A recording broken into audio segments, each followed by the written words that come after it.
Hello everyone, welcome back to our ఈరోజు ఈ వీడియోలో మనం ఏపీ న్యూ సిలబస్ అయినటువంటి 9th క్లాస్ ఫిజిక్స్లో ఫస్ట్ లెసన్ మన చుట్టూ ఉన్న పదార్థం లెసన్ గురించి అయితే డిస్కస్ చేస్తున్నాం. సో ఆల్రెడీ దాంట్లో భాగంగా ఫస్ట్ పార్ట్ అనేది డిస్కస్ చేసాము. ఇది సెకండ్ పార్ట్. ఇది మీకు అర్థం కావాలి అనుకుంటే ఫస్ట్ పార్ట్ చూసినట్టయితే దానికి కంటిన్యూస్గా ఇది మీకు అర్థమవుతుంది. సో వీడియో స్టార్ట్ చేసేదానికంటే ముందు మీరు ఎవరైనా ఛానల్ ఫస్ట్ టైం చూసినట్టయితే సబ్స్క్రైబ్ చేసుకోండి, పక్కన ఉన్న బెల్ ఐకాన్ని ట్యాప్ చేయండి. దీని ద్వారా నేను ఏ లేటెస్ట్ వీడియో అప్లోడ్ చేసినా అది మీ వరకు వస్తుంది. మీరు ఏ వీడియో కూడా మిస్ కాకుండా అయితే చూసేయచ్చు. ఇంకా లేట్ చేయకుండా వీడియో అయితే స్టార్ట్ చేసేద్దాం. ఈ టెక్స్ట్ బుక్ యొక్క పీడిఎఫ్ మీకు కావాలి అనుకుంటే డిస్క్రిప్షన్లో యాప్ యొక్క లింక్ ఇస్తాను, అక్కడి నుంచి మీరు ఫ్రీగా డౌన్లోడ్ చేసుకోవచ్చు. సో ఇక ఫస్ట్ పార్ట్లో ఏంటంటే మనకి పదార్థాలు, వాటిలో ఉండేటటువంటి చిన్న చిన్న కణాల గురించి, కణాల యొక్క లక్షణాల గురించి, అలాగే పదార్థాలు అనేవి ఎన్ని స్థితిలో లభిస్తాయి, ఈ విషయాలన్నీ కూడా మనం డిస్కస్ చేసుకుంటూ వచ్చాము. ఈ పార్ట్ కూడా మనకి చాలా చాలా ఇంపార్టెంట్. సో ఇందులో చాలా బిట్ వచ్చే అవకాశం ఉండేటటువంటి మ్యాటర్ అంతా కూడా ఇందులో మనకు ఉంటుంది. సో దాన్ని అంతా కూడా డిస్కస్ చేద్దాము. సో ఇక్కడ చూసుకుంటే పదార్థము దాని స్థితిని మార్చుకోగలదా అని చెప్పి ఒక సైడ్ హెడ్డింగ్తో అయితే ఇచ్చాడు, చూద్దాము. సో మనకి తెలిసిందే, ఏ పదార్థమైనా మూడు అంటే స్థితుల్లో అనేవి ఉంటాయి. సో దాని యొక్క ఇప్పుడు అది ఘన స్థితిలో కానీ, వాయు స్థితిలో కానీ, ద్రవ స్థితిలో కానీ ఏదో ఒక స్థితిలో ఒక పదార్థం అనేది ఉంటుంది. ఇప్పుడు నీరు అనేది కనుక చూసుకుంటే మనకి నీరు అనేది 3 స్థితుల్లో కూడా లభిస్తూ ఉంటుంది. అంటే ఘన, ద్రవ, వాయు. ఇప్పుడు ఘన స్థితిలో మనము మంచు రూపంలో కనుక తీసుకుంటే వాటర్ని, అలాగే నీటి ఆవిరి అనేది వాయు స్థితి అవుతుంది, నీరు అనేది ద్రవ స్థితి అవుతుంది. సో అలా నీరు అనేది మనకి 3 స్థితుల్లో కూడా లభిస్తూ ఉంటుంది. అయితే ఇక్కడ ఏమంటున్నాడంటే స్థితి మార్పు సమయంలో పదార్థం లోపల ఏం జరుగుతుంది, స్థితి మార్పు సమయంలో పదార్థ కణాలకు ఏం జరుగుతుంది, ఈ స్థితి మార్పు ఎలా జరుగుతుంది అనే వాటికి ఇక్కడ క్వశ్చన్స్కి ఆన్సర్స్ అనేవి ఇస్తున్నారు. అంటే ఇక్కడ స్థితి మార్పు అంటే ఇప్పుడు వాటర్ అనేది ద్రవ స్థితి నుంచి వాయు స్థితికి ఏ విధంగా వెళ్తుంది, అలాగే లేకపోతే ద్రవ స్థితి నుంచి ఘన స్థితికి ఏ విధంగా వెళ్తుంది, అప్పుడు అలా వెళ్ళినప్పుడు ఆ పదార్థంలో ఎలాంటి మార్పులు జరుగుతాయి ఏంటి అనే విషయాలు ఇక్కడ మనకి చెప్తున్నారు. ఇక్కడ కృత్యం రూపంలో చెప్తున్నారు. సో వాటి ద్వారానే మనం డిస్కస్ చేద్దాము. ఇక్కడ చూసుకుంటే ఉష్ణోగ్రత మార్పు ప్రభావం అని చెప్పి ఇచ్చారు. ఒక బీకర్లో మంచు అనేది తీసుకోమన్నారు. 150 గ్రాముల వరకు మంచు అనేది తీసుకొని సో దాన్ని ఈ విధంగా వేడి చేయమన్నారు అనమాట. అక్కడ థర్మామీటర్ ఒకటి పెట్టి దాని యొక్క ఉష్ణోగ్రత అనేది ఎంత ఉన్నది అనేది కొలవమన్నారు. ఆ తర్వాత ఆ మంచు అనేది నీరుగా మారిపోయిన తర్వాత ఆ నీరుని కూడా వేడి చేయమన్నారు. సో అప్పుడు థర్మామీటర్లో టెంపరేచర్ అనేది ఎంత ఉన్నది ఏంటి అనేది కూడా నమోదు చేయమన్నారు. సో దీన్ని బట్టి ఏంటంటే అక్కడ మనకి ఏమనంటే తక్కువ మంటపై బేకర్ను వేడి చేయడం ప్రారంభించమన్నారు. మంచు కరగడం ప్రారంభించినప్పుడు ఉష్ణోగ్రత నమోదు చేయమన్నాడు. సో మంచు కరుగుతున్నప్పుడు ఉష్ణోగ్రత ఎంత ఉన్నదా అనేది మనకి నమోదు చేయమన్నారు. అలాగే మంచు అంతా నీరుగా మారిపోయిన తర్వాత ఉష్ణోగ్రత అనేది ఎంత ఉన్నదో చూడమన్నారు. ఘన స్థితి నుండి ద్రవ స్థితికి మారినప్పుడు మనకి అక్కడ ఏం డిఫరెన్సెస్ కనిపించాయో వాటిని రాసుకోమన్నారు. సో ఇక్కడ మనం వీటన్నింటి బట్టి మనం చూసుకుంటే ఘన పదార్థాలు ఉష్ణోగ్రత అనేది పెంచినప్పుడు కణాల గతిశక్తి అనేది పెరుగుతుంది. ఇంతకుముందే మనం చెప్పుకున్నాము. ఇప్పుడు ఐస్ అనేది వేడి చేసినప్పుడు ఏమవుతుందంటే అందులో ఉండేటటువంటి కణాల యొక్క శక్తి, కైనెటిక్ ఎనర్జీ అనేది పెరుగుతుందన్నమాట. సో పెరిగి ఆ అదంతా కూడా ఆ యొక్క మంచులో ఉండేటటువంటి కణాల శక్తిని పొంది అవి నీరుగా మారిపోతూ ఉంటాయి. సో ఎక్కువ వేగంతో కదులుతూ ఉంటాయి అన్నమాట. ఎప్పుడైతే మనం ఉష్ణోగ్రత అనేది ఇస్తామో ఆ ఉష్ణోగ్రత తీసుకొని ఆ కణాలు అనేవి ఇంకా కొంచెం ఫాస్ట్గా అవి వెళ్తూ ఉంటాయి. సో అలా మనం ఇచ్చిన ఉష్ణోగ్రత అనేది ఏమవుతుందంటే వాటి మధ్య ఉండేటటువంటి కణాల మధ్య ఉండేటటువంటి ఆకర్షణ శక్తుల్ని అధిగమిస్తాయి అన్నమాట. సో అలా అధిగమించినప్పుడు ఇప్పుడు ఇలా ఉన్నది. సో ఇక్కడ ఇలా కణాలు అనేవి దగ్గరగా ఉన్నాయి, మంచులో ఇలా దగ్గరగా ఉన్నాయనుకోండి. ఎప్పుడైతే మీరు ఉష్ణోగ్రత అనేది ఇస్తారో ఆ ఉష్ణోగ్రత అనేది ఇక్కడికి వెళ్ళి అంటే ఆ వేడి అనేది ఆ కణాలు తీసుకొని వాటి ప్లేసెస్ నుంచి ఇలా వేరువేరుగా విడిపోతూ ఉంటాయి అన్నమాట. విడిపోయి చాలా ఫాస్ట్గా కదులుతూ ఉంటాయి. సో ఆ విధంగా కదలడం వల్ల ఏంటి, ఆ ఘన పదార్థం అనేది ద్రవ పదార్థంగా మారుతూ ఉంటుంది. సో ఇక్కడ దీన్ని బట్టి మనం ఏం చెప్పుకోవచ్చు అంటే వాతావరణ పీడనం దగ్గర ఏ ఉష్ణోగ్రత అంటే ఏ కనీస ఉష్ణోగ్రత దగ్గర అయితే ఘన పదార్థం అనేది ద్రవ పదార్థంగా మారుతుందో ఆ ఉష్ణోగ్రతనే ద్రవీభవన స్థానం అని అంటారు. ఇంగ్లీష్లో అయితే మెల్టింగ్ పాయింట్ అంటారు. ఏం లేదు, ఇప్పుడు ఐస్ అనేది ఉన్నది. సో ఐస్ అనేది ఘన పదార్థం. అది ఏ ఉష్ణోగ్రత దగ్గరైతే వాతావరణ పీడనంలో ఏ ఉష్ణోగ్రత దగ్గరైతే అది వాటర్‌గా మారుతుందో ఆ ఉష్ణోగ్రతనే ఇక్కడ ద్రవీభవన స్థానం అని అంటున్నారు. ఇంగ్లీష్‌లో అయితే మెల్టింగ్ పాయింట్ అంటారు. సో, ఘన స్థితి నుంచి ద్రవ స్థితికి మారే ఏదైతే ఉష్ణోగ్రత ఉందో దాన్ని ద్రవీభవన స్థానం అని అంటారు. సో, ఇది మనం చూసుకుంటే ఈ ద్రవీభవన స్థానం అనేది దేనికి అంటే దేనికొక సూచనగా చెప్పుకోవచ్చంటే, ఈ ఘన పదార్థాల కణాల మధ్య ఉన్న ఆకర్షణ బల పరిమాణానికి సూచనగా చెప్పుకోవచ్చు. అయితే ఇక్కడ ఈ మంచు ద్రవీభవన స్థానం అనేది గనక చూసుకుంటే 273.15 కెల్విన్ అని చెప్పుకోవచ్చు. అలాగే 0 డిగ్రీస్ సెల్సియస్ అని చెప్పుకోవచ్చు. 32 డిగ్రీస్ ఫారెన్‌హీట్. ఇది మనకి కెల్విన్‌లో కదా చెప్పుకున్నాం. అదే సెల్సియస్‌లో అయితే 0 డిగ్రీ సెల్సియస్. అదే ఫారెన్‌హీట్‌లో అయితే 32 డిగ్రీస్ ఫారెన్‌హీట్ అనేది అవుతుంది. సో, ఇవన్నీ కూడా ఏంటి, మంచు యొక్క ద్రవీభవన స్థానం. అంటే మంచు అనేది ఏ ఉష్ణోగ్రత దగ్గర అయితే నీరుగా మారుతుందో ఆ ఉష్ణోగ్రత అనమాట. ఇదంతా కూడా ఈ 3 ఒకటే.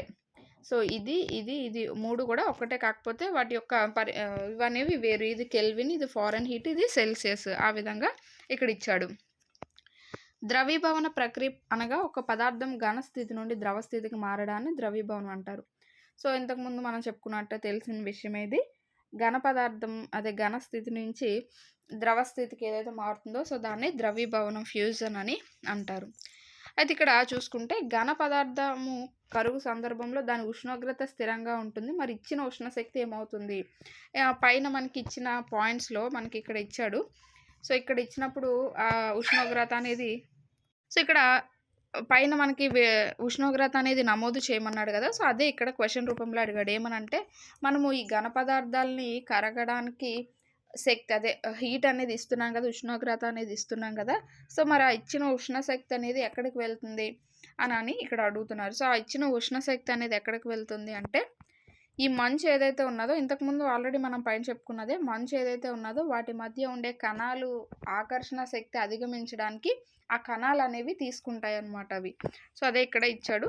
ద్రవీభవన సమయంలో ద్రవీభవన స్థానం చేరుకున్న తర్వాత మంచంతా కరిగిపోయే వరకు వ్యవస్థ యొక్క ఉష్ణోగ్రత మారదని నీవు గమనించే ఉంటావు. అంటే అక్కడ మంచంతా కూడా కరిగిపోయి వాటర్‌గా మారే వరకు ఆ ఉష్ణోగ్రత అనేది ఒకేలా ఉంటుందన్నమాట. పెరగదు, చేయదు. ఎందుకంటే ఆ ఇచ్చిన వేడంతా కూడా ఏమవుతుంది, ఆ మంచు కరగడానికి యూజ్ చేసుకుంటుంది. సో, ఆ ఇచ్చిన వేడంతా ఏమవుతుంది, ఆ మంచు అనేది కరగడానికి వెళ్ళిపోతూ ఉంటుందన్నమాట. కాబట్టి అక్కడ వాటర్ అనేది ఏమి హీట్ అవ్వదు. సో, అక్కడ ఉష్ణోగ్రత అనేది ఏమి కూడా చేంజ్ అవ్వదు. సో, అలా మనం బీకర్‌ని వేడి చేయడం కొనసాగించినప్పటికీ, అంటే ఉష్ణాన్ని ఇస్తున్నప్పటికీ అలాగే జరుగును. కణాల మధ్య ఆకర్షణ శక్తులను అధిగమించడం ద్వారా స్థితిని మార్చడానికి ఈ ఉష్ణశక్తి ఉపయోగపడుతుంది. ఇప్పటి వరకు మనం చెప్పుకున్నది అదే. ఏవైతే మంచులో ఉండేటటువంటి కణాల మధ్య ఆకర్షణ శక్తి ఉందో దాన్ని అధిగమించడానికి మనం ఇచ్చే ఈ ఉష్ణశక్తి ఈ హీట్ అంతా కూడా దానికి వెళ్ళిపోతూ ఉంటుందన్నమాట. ఉష్ణోగ్రతలో ఎటువంటి పెరుగుదల చూపకుండా మంచు ఈ ఉష్ణశక్తిని శోషించుకుంటుంది. సో, ఇచ్చిన మనం కింద నుంచి పెట్టిన మంటంతా హీట్ అంతా కూడా ఏమవుతుంది, ఆ వాటర్ అనేది వేడెక్కకుండా ఈ మంచు అనేది తీసుకొని మంచులో ఉండేటటువంటి కణాలు తీసుకుంటూ ఉంటాయి. సో, అలా ఆ ఉష్ణశక్తి అనేది అక్కడే దాకొని ఉంటుందన్నమాట. కాబట్టి దీన్ని గుప్తోష్ణం అని అంటారు. గుప్తోష్ణం అంటే ఇంగ్లీష్‌లో లాటెంట్ హీట్ అని అంటారనమాట. సో, గుప్తం అంటే ఏంటి, దాగి ఉండడం. సో, అలా ఈ వాతావరణ పీడనం దగ్గర ద్రవీభవన స్థానాల వద్ద 1 కిలోగ్రామ్ ఘన పదార్థం పూర్తి ద్రవంగా మారడానికి అవసరమయ్యే ఉష్ణ శక్తినే మనం ఇక్కడ ద్రవీభవన గుప్తోష్ణం అని అంటాము. సో, ఆల్రెడీ ద్రవీభవన స్థానం గురించి మనం చెప్పుకున్నాం కదా! అది 273 కెల్విన్ అవ్వచ్చు, లేదా 0 డిగ్రీస్ సెల్సియస్ అవ్వచ్చు, 32 డిగ్రీస్ ఫారెన్‌హీట్ అన్నా అవ్వచ్చు. అక్కడ మనకి ఘన స్థితి నుంచి వాయు స్థితికి మంచనేది మారుతుందని చెప్పుకున్నాం. అయితే ఇక్కడ ఏమంటున్నాడు, ఇప్పటి వరకు చెప్పుకున్నాం కదా! అయితే ఈ ఇచ్చిన ఉష్ణశక్తి అనేది ఏమవుతుంది అని చెప్పుకున్నాం కదా! అదంతా కూడా ఏమవుతుంది ఇక్కడ ఎగ్జాంపుల్‌గా మనం మంచు గురించి చెప్పుకుంటున్నాం కాబట్టి అదే ఎగ్జాంపుల్‌గా చెప్పుకుందాం. ఈ మంచులో ఆ ఉష్ణశక్తి అనేది అంతా దాగుండిపోతుంది. సో, వాటర్‌లో ఎలాంటి ఉష్ణోగ్రత మార్పనేది కనిపించదు. సో, మొత్తమంతా అది మంచంతా వాటర్‌గా మారిపోయే వరకు కూడా సేమ్ అలానే ఉంటుంది. ఆ ఉష్ణోగ్రతలో మార్పు ఉండదనమాట. అంటే ఆ మంచులో మనం ఇచ్చిన హీట్ అంతా కూడా అందులో దాగుండిపోతుంది. కాబట్టి దాన్నే గుప్తోష్ణం అని అన్నారు.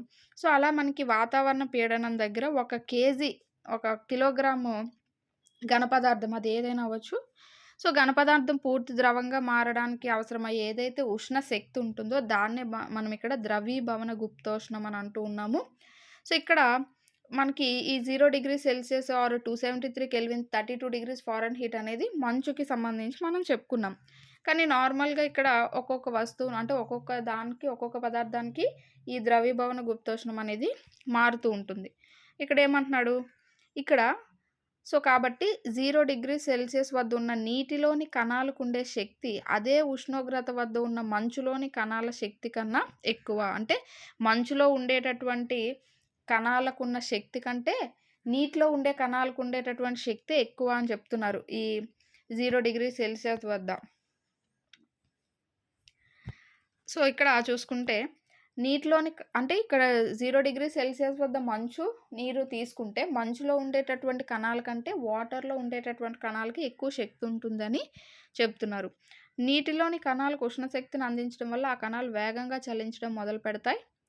నిర్దిష్ట ఉష్ణోగ్రత వద్ద కణాలు వాటి మధ్య గల ఆకర్షణ బలాల కన్నా అదనపు శక్తిని పొంది స్వేచ్ఛగా విడిపోతాయి. ఈ ఉష్ణోగ్రత వద్ద ద్రవం వాయువుగా మారడం ప్రారంభిస్తుంది. ఇంతకుముందు మనం మంచు వాటర్‌గా ఎలా మారుతుందో చూసాం కదా! యాజ్ ఇట్ ఈజ్ సేమ్ ఇలాగే. సో, మంచంతా కూడా వాటర్‌లా మారిపోయింది. సో, వాటర్‌లో మారిపోయిన తర్వాత మళ్ళీ కింద నుంచి మనం హీట్ అనేది ఇస్తున్నాము.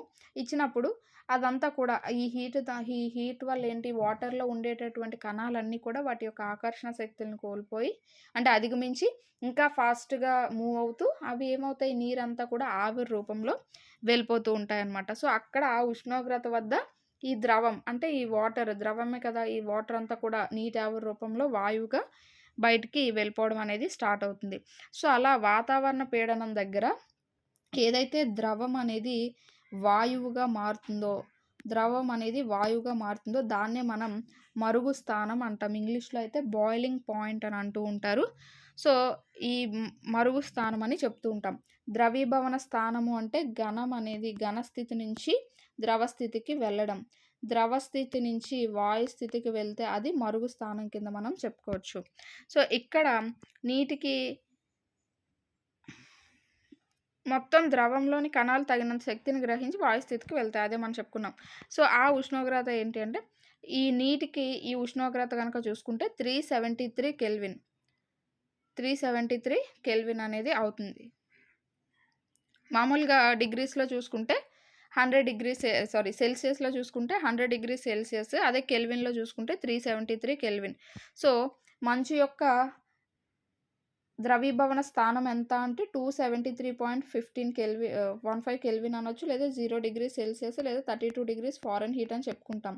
అదే నీటి యొక్క మరుగు స్థానం ఎంత అంటే 100 డిగ్రీ సెల్సియస్ లేదా 373 కెల్విన్ అని మనం చెప్పుకుంటాం. వీటిపైన కొన్ని సమ్స్ అవి కూడా ఇస్తూ ఉంటాడు. కాబట్టి ఈ యొక్క ఏవైతే ప్రమాణాలున్నాయో అవి జాగ్రత్తగా మనం చూసుకోవాల్సి ఉంటుంది. నెక్స్ట్ 373 కెల్విన్ వద్ద నీటి ఆవిరిలోని కణాలు అదే ఉష్ణోగ్రత వద్ద గల నీటిలోని కణాల కన్నా అధిక శక్తిని కలిగి ఉంటాయి. ఇంతకుముందు యాజ్ ఇట్ ఈజ్ మనం మంచు వాటర్‌లో చెప్పుకున్నట్టు ఇక్కడ కూడా సేమ్ అంతే. అంటే వాయు స్థితిలో ఉండే కణాలనేవి అంటే ద్రవ రూపంలో ఉన్న నీటిలోని కణాల కంట వాయు రూపంలో ఉండేటటువంటి సో, సేమ్ ఇంతకుముందు మనం చెప్పుకున్నట్టే ఇక్కడ నీరు అలాగే వాయు రూపంలో ఉండేటటువంటి నీరు. అంటే ద్రవ రూపంలో ఉండేటటువంటి నీరు, వాయు రూపంలో ఉండేటటువంటి నీరు. ఈ రెండిట్లో కణాలు గనక చూసుకుంటే ఈ వాయు రూపంలో ఉండేటటువంటి కణాలనేవి ఈ ద్రవ రూపంలో ఉండేటటువంటి కణాల కంటే కొంచెం ఎక్కువ శక్తిని పొంది ఉంటాయి అని చెప్తున్నారు. అంటే ఎక్కువ శక్తిని కలిగి ఉంటాయని. సో, ఇక్కడ దీనికి కారణం ఏంటి అంటే నీటావిరిలోని కణాలకు బాష్పీభవన గుప్తోష్ణ రూపంలో అదనపు శక్తి పొందడమే. సో, మనం ఇందాక మంచు గురించి చెప్పుకున్నాం కదా! ఈ మంచంతా కరగడానికి ఈ ఉష్ణోగ్రత అనేది దాని లోపల ఉంటుంది. దాన్నే మనం గుప్తోష్ణం అని అనుకున్నామని.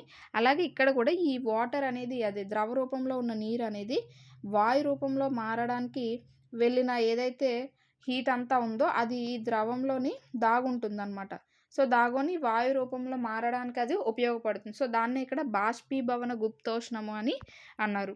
సో, ఇవి మనకి చాలా ఇంపార్టెంట్. ఈ 2 ఏవైతే మరుగు స్థానం అలాగే గుప్తోష్ణము, ద్రవీభవన స్థానం చాలామంది కన్‌ఫ్యూజ్ అవుతూ ఉంటారు. ఇవి మనకి చాలా ఇంపార్టెంట్. నెక్స్ట్ మనం చూసుకుంటే ఉష్ణోగ్రతను మార్చడం వల్ల పదార్థం ఒక స్థితి నుండి మరొక స్థితిలోకి మారుతుందని నిర్ణయానికి రావచ్చు. ఎప్పుడైతే మనము ఇచ్చిన పదార్థానికి ఉన్న స్థితికి ఉష్ణోగ్రతని అందిస్తామో సో, ఆ పదార్థం యొక్క స్థితి అనేది మారుతూ ఉంటుంది. సో, మన చుట్టూ ఉన్న పదార్థాలు ఉష్ణ శక్తిని గ్రహించి ఘన పదార్థాలు ద్రవాలుగాను, ద్రవ పదార్థాలు వాయువులుగా మారుతూ ఉంటాయి. సో, అదే చెప్తున్నారు. మన చుట్టూ ఉన్నటువంటి ఏవైతే పదార్థాలుంటాయో, ఇవి ఉష్ణ శక్తిని గ్రహించి ఘన పదార్థాలని ద్రవ పదార్థాలుగా, ద్రవ పదార్థాలనేవి ఘన పదార్థాలుగా మారుతూ వచ్చాయని చెప్తున్నారు. ఇక్కడ గమనికలో గనుక చూసుకుంటే, ఉష్ణోగ్రతకు ఎస్ఐ ప్రమాణం kelvin. 0 degree Celsius is equal to 273.15 కెల్విన్‌గా చెప్తూ ఉంటారు. సో, ఇక్కడ మనకి సౌలభ్యం కోసం 273 కెల్విన్ అని అంటూ ఉంటారు. ఆ 15ని తీసేసి మామూలుగా 273 కెల్విన్‌గా చెప్తూ ఉంటారు. అంటే సెల్సియస్‌లో 0 డిగ్రీస్ అనేవి కెల్విన్‌లో మనం మాట్లాడుకుంటే 273 కెల్విన్‌కి ఈక్వల్ అవుతాయి. కెల్విన్ స్కేల్‌లోని ఉష్ణోగ్రతను సెల్సియస్ స్కేల్‌లోకి మార్చడానికి ఇచ్చిన ఉష్ణోగ్రత నుండి 273ని తీసివేయాలి. అంటే కెల్విన్ స్కేల్ నుంచి సెల్సియస్ స్కేల్‌కి మార్చినప్పుడు, అంటే దీని నుంచి దీంట్లోకి మార్చినప్పుడు ఇచ్చిన దాని నుంచి ఈ 273ని తీసేస్తామనమాట. అలా కాకుండా సెల్సియస్ నుంచి కెల్విన్‌లోకి మార్చాలనుకున్నప్పుడు ఇచ్చిన ఉష్ణోగ్రతకి ఈ 273ని కలుపుతూ ఉంటారు. సపోజ్ ఇక్కడ ఏదో ఒక 38 అని తీసుకోండి. సో, దాన్ని మనకి కెల్విన్‌లోకి మార్చాలనుకోండి. ఇది 38 డిగ్రీ సెల్సియస్‌లో ఉంది. కెల్విన్‌లోకి మార్చాలనుకుంటే ఈ 38కి 273 అనేది కలుపుతాం.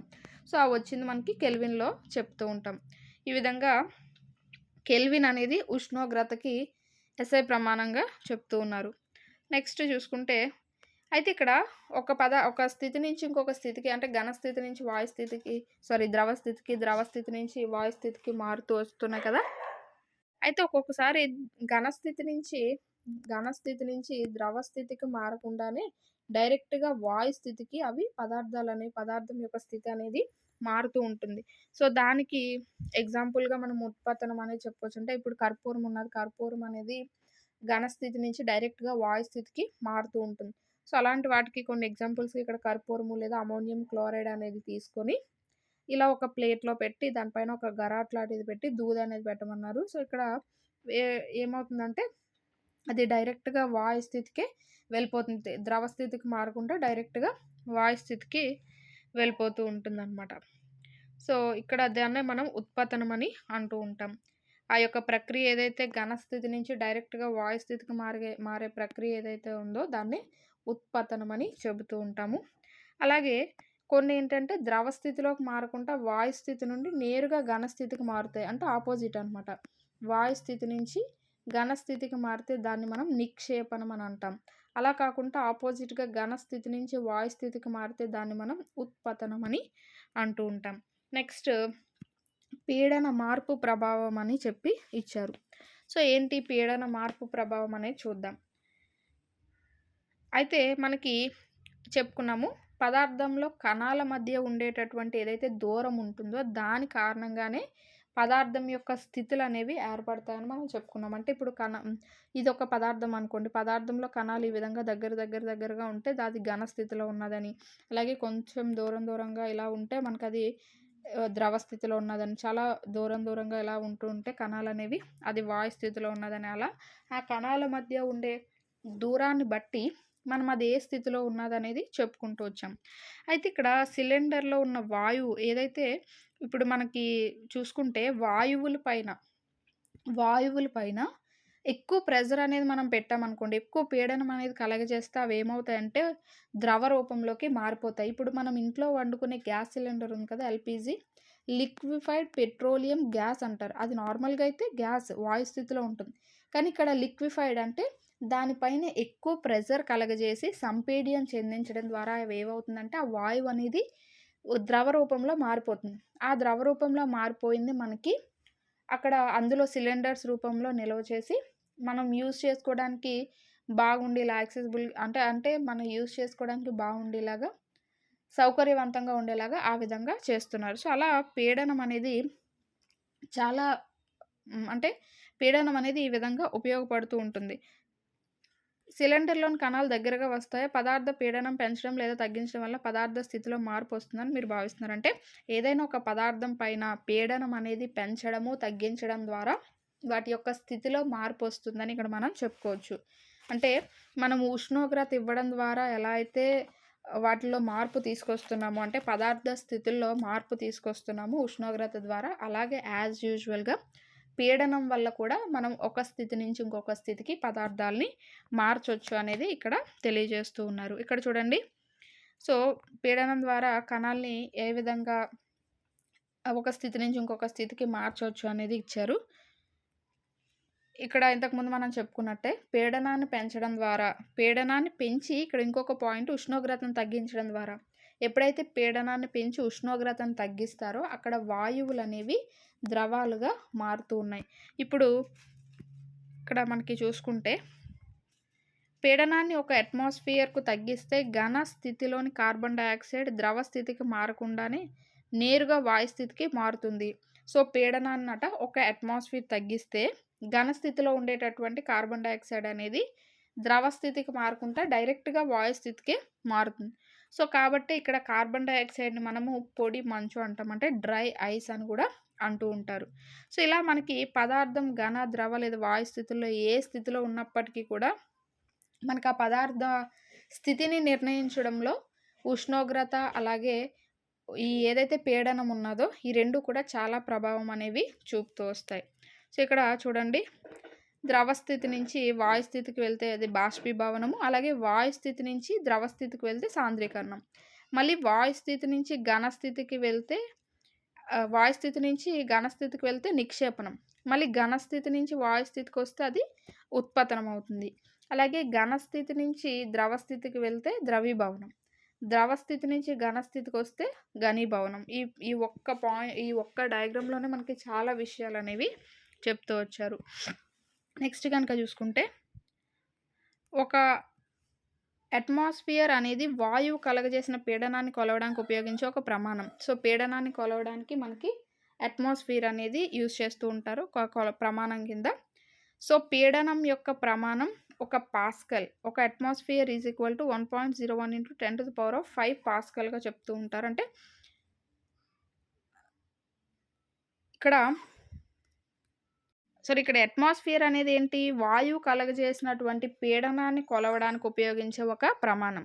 సో పీడనం యొక్క ప్రమాణం కనుక చూసుకుంటే పాస్కల్ అనమాట. సో ఒక అట్మాస్ఫియర్ ఈజ్ ఈక్వల్ టు 1.01 × 10⁵ పాస్కల్గా చెప్తూ ఉంటారు. అయితే వాతావరణంలో గాలి యొక్క పీడనాన్నే మనము వాతావరణ పీడనము అని అంటూ ఉంటాం. సో వాతావరణంలో మనకి చాలా వాయువులు అనేవి ఉంటూ ఉంటాయి. సో అవన్నీ కూడా కొంత పీడనాన్ని కలగజేస్తూ ఉంటాయి కదా, సో దాన్ని వాతావరణ పీడనం అని అంటూ ఉంటారు. సముద్ర మట్టం వద్ద వాతావరణ పీడనము ఒక అట్మాస్ఫియర్ మరియు దీన్ని సాధారణ వాతావరణ పీడనంగా తీసుకుంటూ ఉంటారు. సముద్ర మట్టం దగ్గర ఏదైతే వాతావరణ పీడనం ఉన్నదో దాన్ని ఒక అట్మాస్ఫియర్గా తీసుకుంటూ ఉంటారు, అంటే సాధారణ వాతావరణ పీడనంగా దాన్ని తీసుకుంటూ ఉంటారు. నెక్స్ట్ బాష్పీభవనం. సో బాష్పీభవనం అనేది ఈజీగా మనందరికీ తెలిసిందే, కాకపోతే ఇక్కడ ఏంటంటే ఇంకొంచెం డెప్త్గా ఇవ్వడం అనేది జరిగింది. ఇక్కడ కొన్ని క్వశ్చన్స్ కూడా ఇచ్చాడు, చూద్దాము. క్రింది ఉష్ణోగ్రతలను సెల్సియస్ మానంలోకి మార్చండి అని అన్నాడు. సో సెల్సియస్లోకి మార్చాలి అంటే ఏమని చెప్పుకున్నాం, సో ఇచ్చిన ఉష్ణోగ్రత నుంచి ఈ ఏదైతే ఇక్కడ 300 కెల్విన్ అనేది ఇచ్చారు. సో దాన్ని సెల్సియస్లోకి మార్చమన్నారు. సో సెల్సియస్లోకి మార్చమంటే ఏమవుతుంది, ఈ 273 కెల్విన్ ఏదైతే ఉన్నదో దాన్ని మనం ఈ 300లోంచి తీసేస్తాం. సో 273.15ని తీసేస్తే మనకి 26.85 డిగ్రీ సెల్సియస్ అనేది వస్తుంది. Next 573 kelvin. సో ఇది కూడా సెల్సియస్లోకి మార్చాలంటే ఇందులోంచి 273.15 కెల్విన్ అనేది తీసేస్తాం. సో తీస్తే మనకి 299.85 డిగ్రీ సెల్సియస్ అనేది వస్తుంది. అలాగే ఈ క్రింది ఉష్ణోగ్రతల వద్ద నీటి భౌతిక స్థితి ఏది అని అంటున్నారు. సో ఈ క్రింది ఉష్ణోగ్రతల వద్ద నీటి భౌతిక స్థితి ఏది అని 250 డిగ్రీస్ సెల్సియస్. మామూలుగా మనకి వాటర్ అనేది 100 డిగ్రీ సెల్సియస్కి వెళ్ళిన తర్వాత సో అది వాయువు రూపంలో మారిపోతుంది అన్నాం. సో ఇది 100 కంటే ఎక్కువ ఉన్నది కాబట్టి 250 డిగ్రీ సెల్సియస్ ఉంది కాబట్టి అది వాయు రూపంలో ఉంటుంది అక్కడ వాటర్ అనేది. 100 డిగ్రీ సెల్సియస్ దగ్గర వాటర్ అనేది ఎలా ఉంటుంది, ద్రవ రూపంలోనే ఉంటుంది, అలాగే వాయు రూపంలో కూడా ఉంటుంది. నెక్స్ట్ ఏదైనా పదార్థం స్థితి మారుతున్నప్పుడు ఉష్ణోగ్రత ఎందుకు స్థిరంగా ఉంటుంది అని అన్నాడు.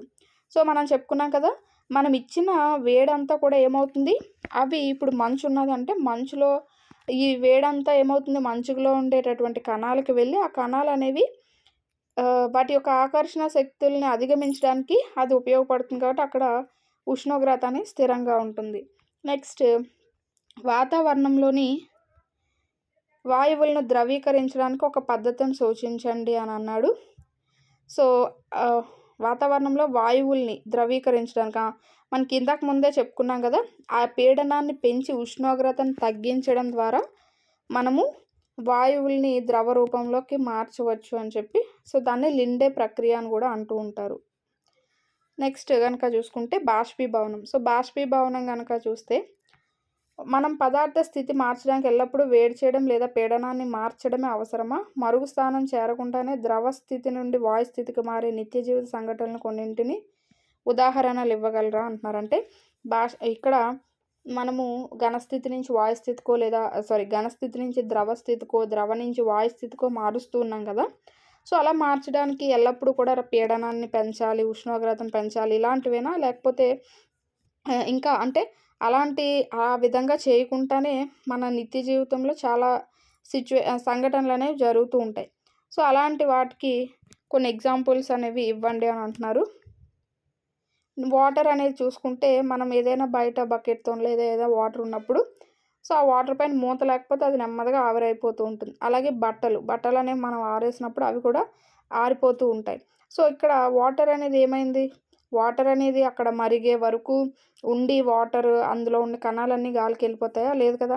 సో అక్కడ ఏంటి అంటే దీన్ని బట్టి ఏంటంటే అక్కడ ఉండేటటువంటి అంటే పదార్థంలో ఉండేటటువంటి కణాలు అనేవి నిరంతరం కూడా కదులుతూ ఉంటాయి. ఒకే దగ్గర స్తబ్దంగా అవి ఉండిపోవు, అది నిరంతరంగా కదులుతూ ఉంటాయి అన్నమాట. సో ఎప్పుడైతే మనము ఉష్ణోగ్రత అనేది ఇస్తున్నామో, సో ఇచ్చిన ఉష్ణోగ్రత బట్టి వాయువు కానీ ద్రవం కానీ ఘనంలో ఉండేటటువంటి కణాలు మనం ఇచ్చిన ఉష్ణోగ్రత బట్టి అవి వేర్వేరు కైనెటిక్ ఎనర్జీస్తో అంటే గతి శక్తులతో అవి కదులుతూ ఉంటాయి. సో అలా మనం ఏంటంటే ద్రవాల విషయానికి వస్తే ఉపరితలంపై భాగంలో ఉన్న కొన్ని కణాలు అధిక గతి శక్తిని కలిగి ఉండి ఇతర కణాల ఆకర్షణ నుండి విడిపోయి ఆవిరిగా మారుతాయి. సో ఇక్కడ మనం ఏంటంటే బట్టలు ఆరేసినప్పుడు అవి అందులో ఉండేటటువంటి వాటర్ అనేది 100 డిగ్రీస్ సెల్సియస్ వద్ద మరిగి అవి ఆవిరిగా వెళ్ళిపోతాయి అని ఏం కాదు. ఇక్కడ ఏమవుతుందంటే సో ఎప్పుడైతే మనము బట్టలు అవి ఆరేస్తామో అక్కడ ఏమవుతుంది, అందులో ఉండేటటువంటి కణాలు అనేవి ఎక్కువ కైనెటిక్ ఎనర్జీని తీసుకొని పైభాగంలో ఉండేటటువంటి కణాలన్నీ అలా అవి వెళ్ళిపోతూ ఉంటాయి. సో అక్కడ మనకి అది మరుగు స్థానం కంటే తక్కువ ఉష్ణోగ్రత దగ్గర ఆవిరైపోతూ ఉంటాయి కదా.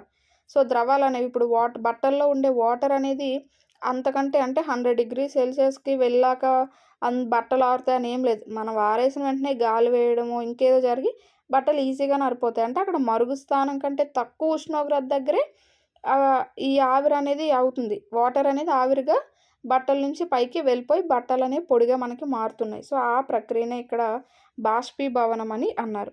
అయితే ఇక్కడ బాష్పీభవనాన్ని ప్రభావితం చేసే అంశాలు ఏవి అని కూడా అంటూ ఉన్నారు. సో బాష్పీభవనాన్ని ప్రభావితం చేసే అంశాలు ఏంటో కూడా ఇక్కడ చూద్దాం.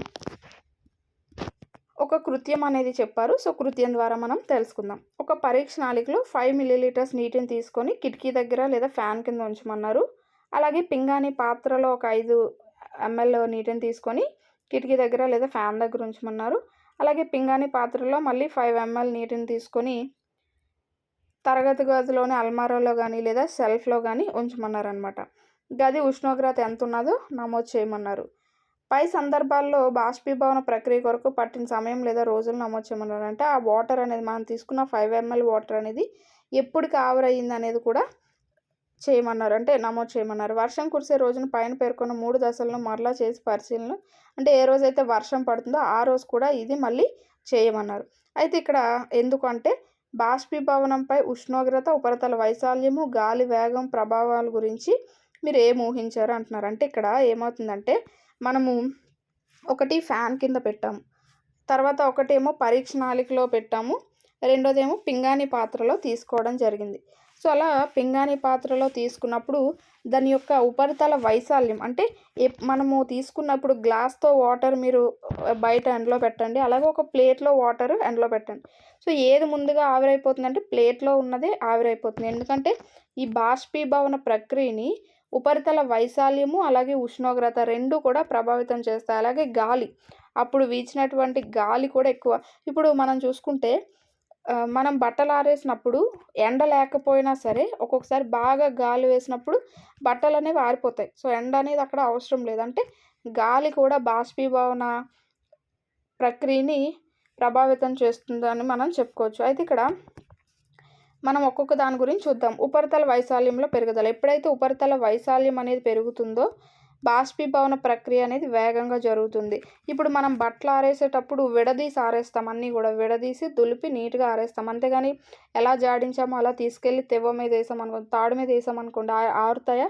ఆరవు. ఎప్పుడైతే మనం వాటిని నీట్‌గా పరుస్తామో, ఇప్పుడు మేడ పైన ఆరేసినా, తివ్వ పైన ఆరేసినా సో నీట్‌గా పరుస్తామో అప్పుడేంటంటే ఆ ఉపరితల వైశాల్యం అనేది పెరిగి వాటర్ అనేది వేగంగా ఆవిరైపోతూ ఉంటుంది. అలాగే ఉష్ణోగ్రతలో పెరుగుదల. ఎప్పుడైతే ఉష్ణోగ్రత అనేది ఎక్కువ ఉంటుందో సో ఎక్కువ సంఖ్యలో కణాలనేవి శక్తిని పొంది అవి వెంటనే వాయు స్థితిలోకి మారిపోతూ ఉంటాయి. అలాగే ఆర్ద్రతలో తగ్గుదల. ఆర్ద్రత అంటే ఏంటి? వాతావరణంలో ఉండేటటువంటి నీటి ఆవిరి శాతాన్ని ఆర్ద్రతగా చెప్తూ ఉంటారు కదా!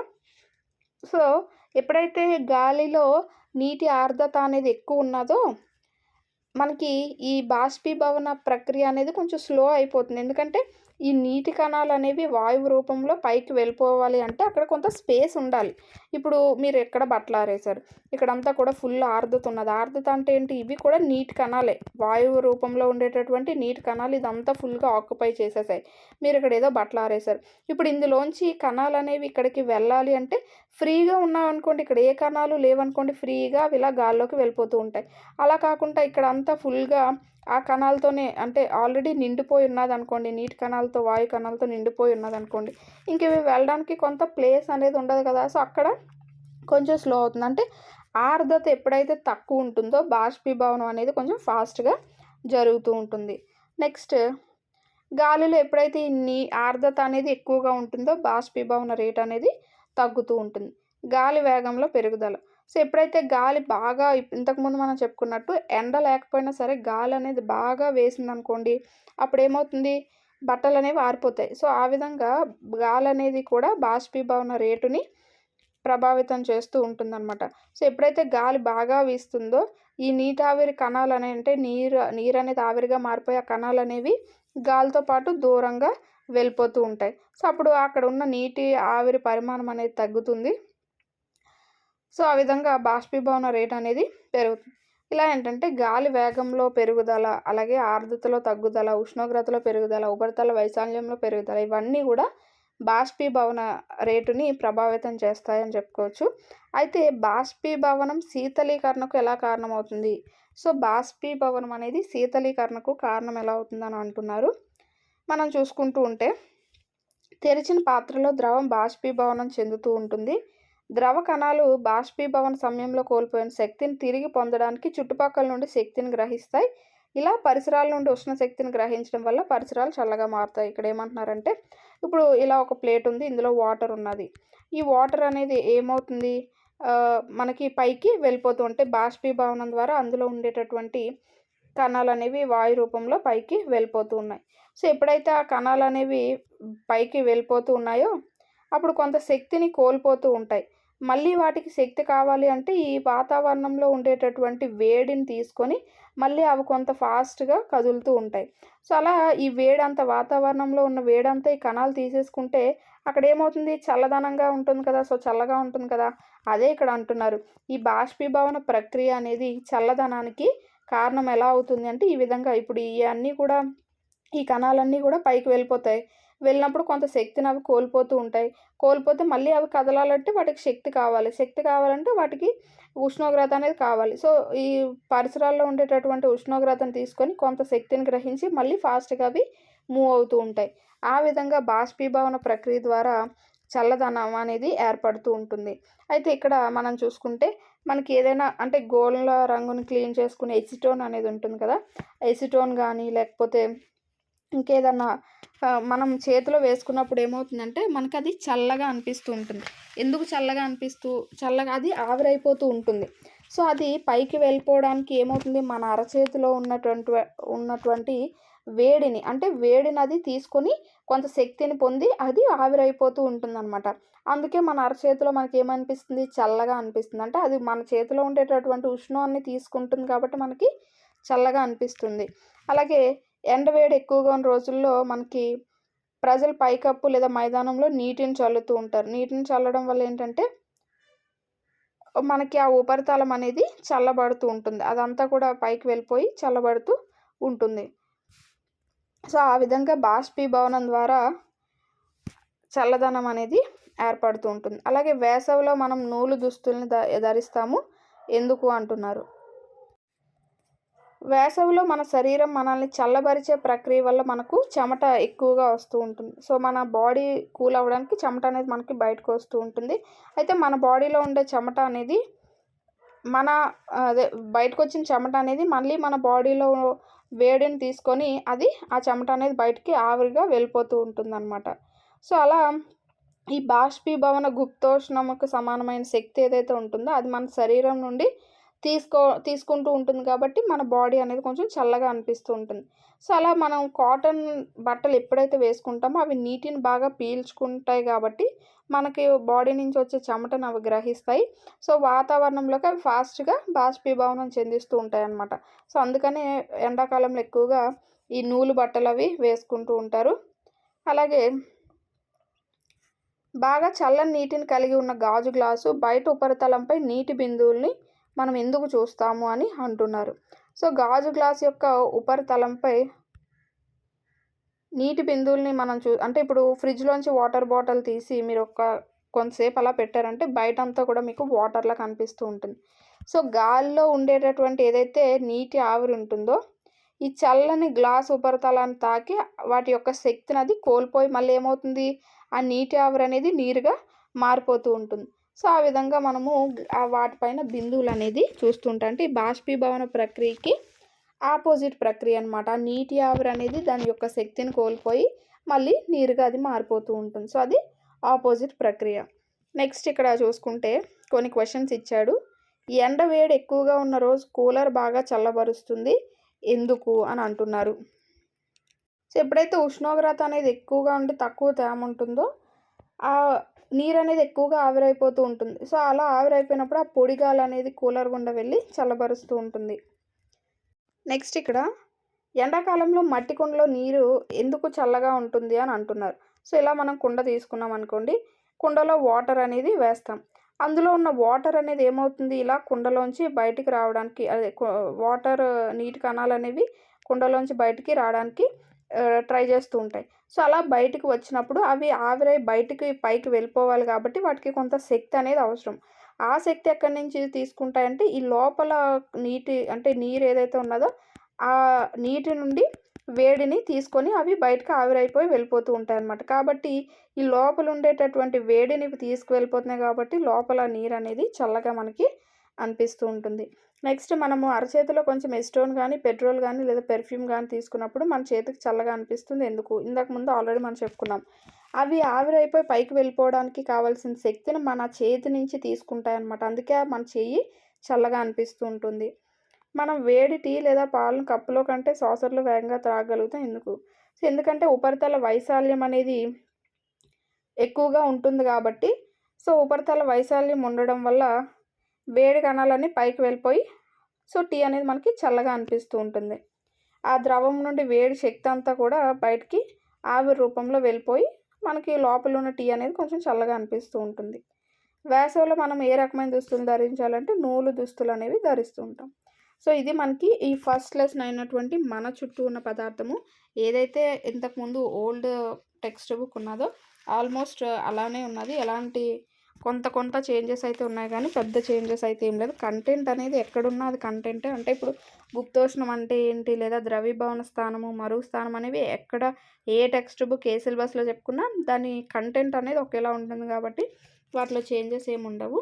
నెక్స్ట్ ఇక్కడ మనము ప్రమాణాలు చూసుకుంటే ఉష్ణోగ్రతకి కెల్విన్ అనేది ప్రమాణము. దాని యొక్క సంకేతం కనుక చూసుకుంటే K అనేది, పొడవుకి మీటరు, M అనేది, ద్రవ్యరాశికి కిలోగ్రాము కేజీ, బరువుకి న్యూటను, ఘనపరిమాణానికి ఘనపు మీటరు మీటర్ క్యూబ్ అంటాము, సాంద్రతకి కిలోగ్రామ్ బై ఘనపు మీటర్ అంటే కిలోగ్రామ్ బై మీటర్ క్యూబ్గా చెప్పుకుంటూ ఉంటాం. సో ఇలా కిలోగ్రామ్ బై మీటర్ క్యూబు, ఇది మీటర్ క్యూబ్ అనేది పైకి వస్తే కిలోగ్రామ్ మీటర్ ఈ విధంగా క్యూబ్గా రాసుకుంటాం. అలాగే పీడనంకి పాస్కల్ PAగా రాస్తాం అన్నమాట, పీడనానికి పాస్కల్. సో ఇవి మనకి రాసులు, ప్రమాణాలు, సంకేతాలకి సంబంధించి.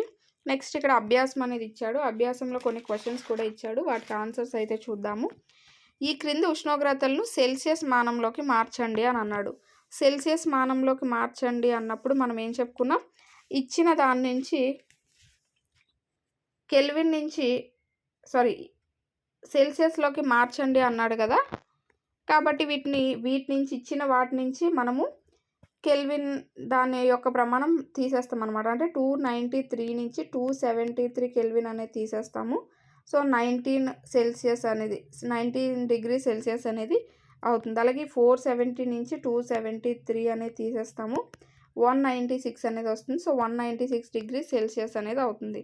నెక్స్ట్ క్రింది ఉష్ణోగ్రతలను కెల్విన్ మానంలోకి మార్చండి అన్నాడు. సో కెల్విన్ మానంలోకి మార్చండి అన్నప్పుడు దీనికి మనము +273 అనేది చేస్తాము. ఇచ్చిన ఉష్ణోగ్రతకి 273 అనేది చేస్తాము.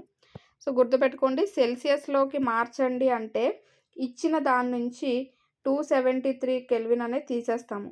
అదే కెల్విన్లోకి మార్చండి అంటే ఇచ్చిన ఉష్ణోగ్రతకి +273 అనేది చేస్తాము. ఇక్కడ కెల్విన్ మానంలోకి మార్చమన్నాడు కాబట్టి 25కి 273 అనేది కలుపుతాం. సో 298 కెల్విన్ అనేది అవుతుంది. అలాగే 373కి 273 అనేది కలుపుతాం, 646 కెల్విన్ అనేది అవుతుంది. అలాగే ఈ క్రింది పరిశీలన కారణాలు తెలియజేయండి అన్నాడు. నాఫ్థలిన్ బంతులు ఎటువంటి ఘన రూపంలో మిగలకుండా కాలక్రమేణా అదృశ్యం అవుతాయి అని అన్నాడు. సో ఇక్కడ ఏమవుతుంది అంటే ఇవి డైరెక్ట్గా ఘన స్థితి నుంచి వాయు స్థితికి వెళ్ళిపోతూ ఉంటాయి. అత్తరు ఉంచిన స్థానం నుండి కొన్ని మీటర్ల దూరం వరకు వాసన మనము గుర్తించగలము అంటున్నాడు. ఎందుకంటే వాయు స్థితిలో ఉంటాయి కాబట్టి అక్కడ కణాలు అనేవి ఎక్కువ శక్తిని పొంది అవి అస్థిరంగా కదులుతూ ఉంటాయి కాబట్టి, చాలా దూరం వరకు కదులుతూ ఉంటాయి కాబట్టి మనకు అత్తరు సెంట్ అనేది, అత్తరు వాసన అనేది స్ప్రెడ్ అవుతూ ఉంటుంది. నెక్స్ట్ ఈ క్రింది పదార్థాలను కణాల మధ్య ఆకర్షణ శక్తులు పెరిగే క్రమంలో అమర్చండి అన్నాడు. సో పెరిగే క్రమంలో ఆకర్షణ శక్తి ఎక్కువగా ఉన్న వైపు అమర్చండి అన్నాడు. సో ఆక్సిజన్లో తక్కువ ఉంటుంది, ఎందుకంటే అది వాయువు కాబట్టి. ద్రవ స్థితిలో ఉండేటటువంటి నీరు అనేది సెకండ్ ప్లేస్లో ఉంటుంది. ఘన స్థితిలో ఉండే చక్కెర అనేది థర్డ్ ప్లేస్లో. ఆకర్షణ శక్తులు పెరిగే క్రమంలో అమర్చమన్నాడు కాబట్టి ఎక్కువ శక్తి దేనికి ఉంటుంది, చక్కెరకి. సో అది మనం థర్డ్ ప్లేస్లో ఉంచాం. ఈ క్రింది ఉష్ణోగ్రతల వద్ద నీటి భౌతిక స్థితి ఏంటి అని అడిగాడు. 25 డిగ్రీ సెల్సియస్. సో 25 డిగ్రీ సెల్సియస్లో వాటర్ అనేది ఎలా ఉంటుంది, ద్రవ స్థితిలో ఉంటుంది. 0 డిగ్రీ సెల్సియస్లో మనకి ఘన స్థితిలో ఉంటుంది, అలాగే ద్రవ స్థితిలో కూడా ఉంటుంది. అంటే వాటర్ అనేది 0 డిగ్రీ సెల్సియస్ కాడ గడ్డ కడుతుందని చెప్పుకుంటాం కాబట్టి సో రెండిటిలోనే ఉంటుంది. అలాగే 100 డిగ్రీ సెల్సియస్లో ఏంటి, ద్రవ స్థితిలో ఉంటుంది, అలాగే వాయు స్థితిలో కూడా ఉంటుంది. దీన్నే మనము మరుగు స్థానం అని కూడా చెప్తూ ఉంటాం 100 డిగ్రీ సెల్సియస్ అనేది. నెక్స్ట్ సమర్థించడానికి 2 కారణాలు ఇవ్వండి అని అన్నాడు. గది ఉష్ణోగ్రత వద్ద నీరు ఒక ద్రవము అని అన్నారు. సో గది ఉష్ణోగ్రత వద్ద నీరు ఒక ద్రవం. సో మామూలుగా ద్రవీభవన స్థానం ఎంత మనకి 0 డిగ్రీ సెల్సియస్, అంటే అక్కడ 0 డిగ్రీ సెల్సియస్ కూడా మంచు రూపంలో ఉంటుంది. అలాగే మరిగే స్థానం ఎంత, 100 degree Celsius. So 100 degree Celsius దగ్గర వాటర్ అనేది వాయువు రూపంలో ఉంటుంది. కాబట్టి ఇక్కడ గది ఉష్ణోగ్రత అన్నాడు కాబట్టి అక్కడ ద్రవంలోనే ఉంటుంది, కరెక్ట్ అది. నెక్స్ట్ ఇనుప బీరువా గది ఉష్ణోగ్రత వద్ద ఒక ఘన పదార్థము. సో ఇనుప బీరువా అనేది దాని యొక్క ద్రవీభవన స్థానం కనుక చూసుకుంటే 1538 డిగ్రీ సెల్సియస్ అనమాట. కాబట్టి ఇది మనకి యొక్క లెసన్కి సంబంధించి ప్రతీది కూడా మనం డిస్కస్ చేసుకుంటూ వచ్చాం. Point to point. అలాగే లాస్ట్‌లో ఉన్న ఎక్సర్‌సైజ్ లెసన్‌లో ఇచ్చినటువంటి క్వెషన్స్‌తో సహా ప్రతీది కూడా మనం ఎక్స్‌ప్లెయిన్ చేసుకుంటూ వచ్చాం. ఇది మనకి ఈ వీడియోకి సంబంధించి. హోప్ ఈ వీడియో మీ అందరికీ నచ్చిందనుకుంటున్నాను. ఈ వీడియో కనుక మీకు నచ్చినట్టయితే లైక్ చేయండి, షేర్ చేయండి, సబ్స్క్రైబ్ చేసుకోండి. Thanks for watching. నెక్స్ట్ వీడియోతో అయితే మళ్ళీ కలుద్దాం. సో, నెక్స్ట్ వీడియోలో మనము సెకండ్ లెసన్ అయినటువంటి మన చుట్టూ ఉన్న పదార్థం శుద్ధమేనా అనే దీనికి కంటిన్యూస్‌గా ఉండేటటువంటి రిలేటెడ్ టాపిక్ అయితే మనం డిస్కస్ చేద్దాము. Thanks for watching. ఈ వీడియో కనుక మీకు నచ్చినట్టయితే మీ ఫ్రెండ్స్‌కి షేర్ చేసి వాళ్ళని కూడా సబ్స్క్రైబ్ చేసుకోమని చెప్పండి. ఎవరికైనా యూజ్ ఉంటుంది అంటే వాళ్ళకి కూడా షేర్ చేసి సబ్స్క్రైబ్ చేసుకోమని చెప్పండి.